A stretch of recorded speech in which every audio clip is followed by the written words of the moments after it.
Tercera etapa. Comprende de los años 80 al 2000. Historia del conflicto en Colombia.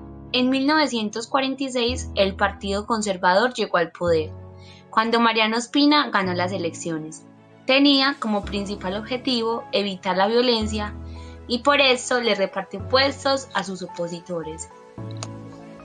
Pero al no lograrlo, en todas las regiones las disputas aumentaron y poco a poco los abusos de poder y la compra de armas por parte de los liberales empezaron a anticipar un enfrentamiento. La violencia estalló en 1948 con el asesinato de Jorge Eliezer Gaitán. Sus seguidores provocaron disturbios en todo el país.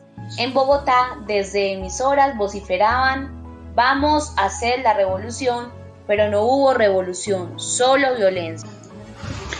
Rojas decretó una amnistía general y la mayoría entregaron las armas. A medida que se convirtió en un líder carismático, empezó a distanciarse de los partidos tradicionales. Así que desde los periódicos, la oposición liberal y conservadora se hizo férrea. La solución de Rojas fue cerrarlas. Su medida no frenó las críticas, las protestas, el bajo costo del café. La oposición de los partidos y los industriales llevaron a la dictadura a su fin. Pero, ¿cómo gobernar el país sin enfrentarse por el control de la burocracia? El Frente Nacional fue la respuesta. Los partidos tradicionales se repartieron los puestos y alternaron la presidencia durante 16 años, y aunque la violencia bipartidista disminuyó, no terminaron los conflictos. Entre 1964 y 1974 se formaron las guerrillas de las FARC, ELN, M-19. Luchaban influidas por el socialismo contra la injusticia, la exclusión política y el dominio de las guerras. En un principio, las guerrillas no tenían capacidad militar, pero todo cambió cuando la coca logró financiar temibles ejércitos que intimidaban a ricos y a pobres. El que pudiera pagar una vacuna era obligado a financiar la revolución.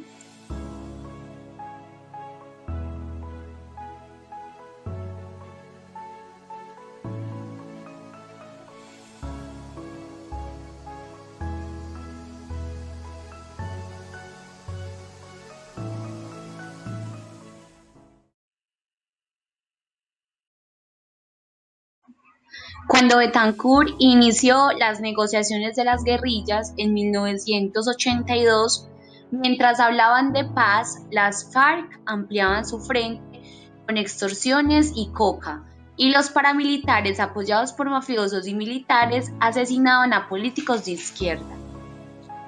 El gobierno inició una guerra contra la pólvora del conflicto, el narcotráfico.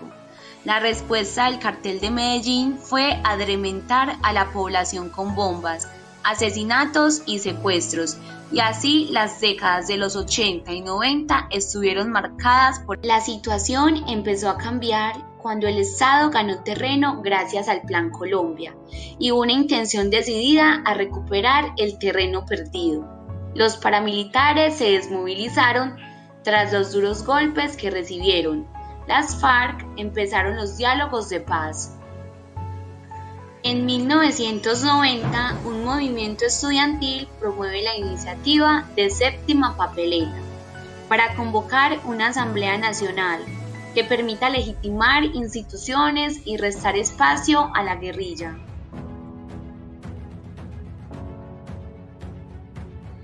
El país ingresa en un proceso de apertura económica que incide en el desarrollo de las ciudades y el deterioro de zonas rurales. Es ahí donde aumenta la pobreza porque se da el desempleo. Bajo crecimiento del Producto Interno Bruto, que no se superó a 1. PIN, Plan de Integración Nacional, Fortalecimiento Económico y Administrativo de Infraestructura.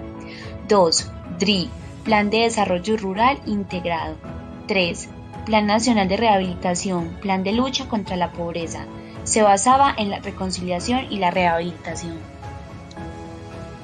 Plan Nacional de Desarrollo Alternativo, sustitución de cultivos ilícitos en áreas rurales, educación, becas para los menos favorecidos, salud, se abren más de 30 hospitales, se crean hogares comunitarios de bienestar infantil, actualización de derecho, matrimonio civil, juzgados. La Ley 80 de 1980 establece que las instituciones universitarias puedan dar títulos profesionales, posibilidades de programas a extensión, distancia y nocturnos. La profesión pasó de ser tecnólogo a profesionales. Los programas comienzan a especificar énfasis formativos con sus intereses, revistas académicas del trabajo social. La profesión se extiende a 10 semestres.